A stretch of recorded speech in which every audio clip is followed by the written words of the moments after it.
Monster Hunter is Capcom's long-running RPG franchise. It first debuted on the PS2 and is also available on the PSP.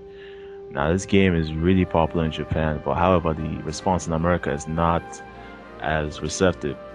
Well, last April, Capcom released the Monster Hunter Tri for the Wii, which is the third installment of the main series, and they hope to change this. I am Crazy Kembe, and I'm here with Mr. Team Rival. What's going on, everyone? Pleasure to be here. I want to talk about Monster Hunter. Let's do it. Well, the concept of Monster Hunter is that you're like a hunter, who goes around taking quests to slay vicious monsters, and it's a simple concept, but what do you think, team? What do I think? I think in terms of challenge in a game, this game is top-notch, because to be honest with you, a lot of the games that come out on American shores are they're made very user-friendly, that you can just kind of get into the game and you'll be playing, you'll be doing great already. Monster Hunter Tri is built that it has a very steep learning curve, but it's a very rewarding learning curve. Once you figure out how each monster works and figure out a strategy, I think the best feeling in this game is when you take down that Rathalos, or you take down that Diablos for the first time after a well-fought 30-minute battle. Yeah, it's really deep. I mean, I read the manual and I played the game. I still didn't understand it. But what I think what they did differently in this game is they have a story mode or offline mode. Well, it's like an outline. There's some monster attacks a village and you have to protect it. But it gives you a hands-on way to figure out what is what. And I think that helps a little bit in helping it. Yeah, it's definitely more like a tutorial mode because things are explained to you. It's also a way for you to build resources. So if you definitely get this game and you're not sure how to play it or how it works, don't jump onto online mode. Go into the single player mode, try that out, get some resources, build up your weapons, and then you can go on to online mode. There's no rush. And you'll go on to online mode and you'll be well prepared for the challenges that you have to face. Yes, another plus of the offline mode is that the items you get offline can be used online. And you can also get items that you can only get offline that can be used online, which is awesome. Let's talk about the online. Now, most people are wondering how are they going to pull off online system like Monster Hunter on the Wii. They hit a home run with this one, I think. Yes.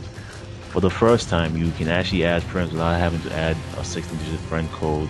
You can walk to them, you can type, you can talk to them with WeSpeak or keyboard. It's really intuitive.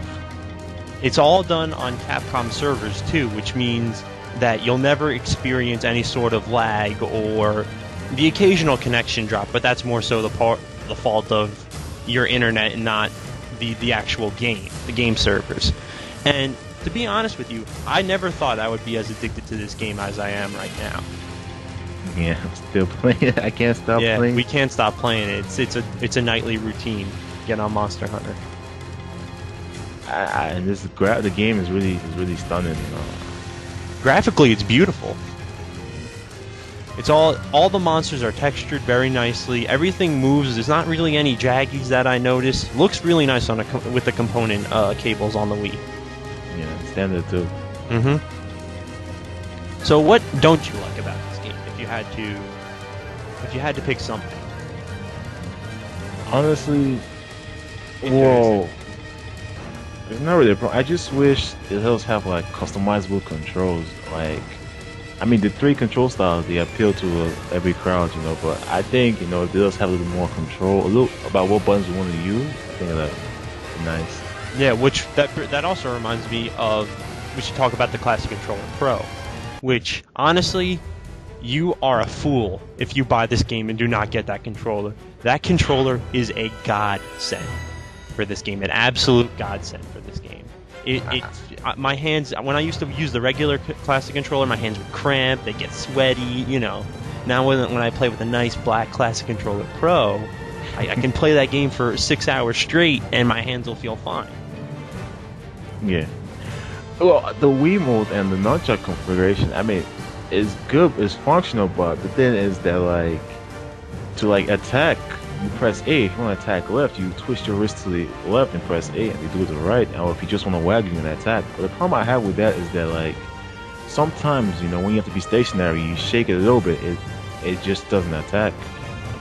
Yeah, it's definitely not the way. Motion controls are a definite no-go for this game because, like I said, you're out there fighting a monster and it's not going to be easy.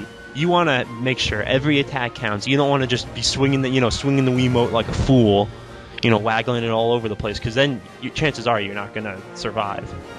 Yeah, this is a game you need to know. You have to have control of every single action, no matter how little it is. So let's talk about the customization for a bit, because that's something I really enjoy in this game, is the fact that you are able to make different weapons and everything, all the resources you get to make these weapons and to make different items and stuff. You farm them while you're out fighting the monsters, and you take like you'll take meat from the monster or whatever, like a claw or something, and then you can make a weapon out of that, which is, I think that's awesome, because that's a real purpose of you going back and fighting the same monster again, so you can get the resources you need to make the equipment. Yeah, it's basically you hunt the monster, you carve it, you get parts to make stronger armor, and then so you can fight stronger monsters. Basically, it's a very deep game. On the surface, it didn't look like it when I first put it in, but once you get into the game and you start to learn how it works, you realize it's a very deep game. Yeah. Do you think it's the best third-party title on the Wii? Without a doubt. And people have been complaining that there's no hardcore games in the Wii. A game like this comes, a game doesn't want to hold your hand, just throws you in there and let you plan for survival. And the game is finally here. It's on Monster Hunter. Well, I think the amount of hours I put into it speak for itself. I've almost put 90 hours into the game, and I know you're well over the 100 mark. Yeah, and we're barely halfway through. Yeah, we've barely just made it halfway. There's still plenty of content, and Capcom is giving you ways to stay interested in the game by they'll always be adding new event quests and stuff. Yeah, which when you complete those quests, that you get like these special tickets, and if you get enough of those tickets, you can get special equipment and stuff. Yeah, unique weapons you can't get anywhere else. Which is that's very cool by Capcom. Capcom is really pushing this game, and I think the results are showing that people are picking this game up. Yeah. It's slowly spreading by word of mouth, the commercials out there. But without a doubt, this shows how, to utilize Nintendo Wii, the online, the, graphics, control-wise, I think they pull up so well, and it's a hardcore game too. It's like we said, without a doubt, I'd have to give best third-party title, and maybe even best title on the Wii. I definitely think that this might be the best title on the Wii so far, because, like I said, I've never put 90 hours into a Wii game, and I love Smash Bros, and I put a lot of time into Smash Bros, but not like I put into this game at all. Yeah, this game will definitely get some work out on your Wii. Hopefully Capcom continues to push this series in America, so that way we get to see maybe, Monster Hunter Frontier, which is coming out on 360 in Japan. Hopefully it comes out here. Yeah. But so far the response, the online community is really, it's really good. I see people, you still someone to play with, someone always to help you out. Yeah, that's something that I'm glad you brought that up, because there is a lot of people on there that are willing to help you out. We met some friends on, well, I wouldn't say friends, but people who, everyone's pretty friendly. I don't really meet any jerks on Monster Hunter like you would meet on Call of Duty. You get jerks by the dozen on Call of Duty. Yeah. But overall, I think it's a game, even if you never liked Monster Hunter before, I think it's the most accessible one in the series, and it's worth a try. You won't be disappointed. Oh, I have to agree with you, especially at the price you pay for it. If you think about the amount of hours, if you're willing to put the time into the game, you will be most certainly rewarded, without a doubt. Yeah. Alright guys, it's been Crazy Kembe and my guest, Team Rebel. Thanks for having me, Mr. Kembe. It's always a pleasure. And we'll see you guys later. Alright, take it easy.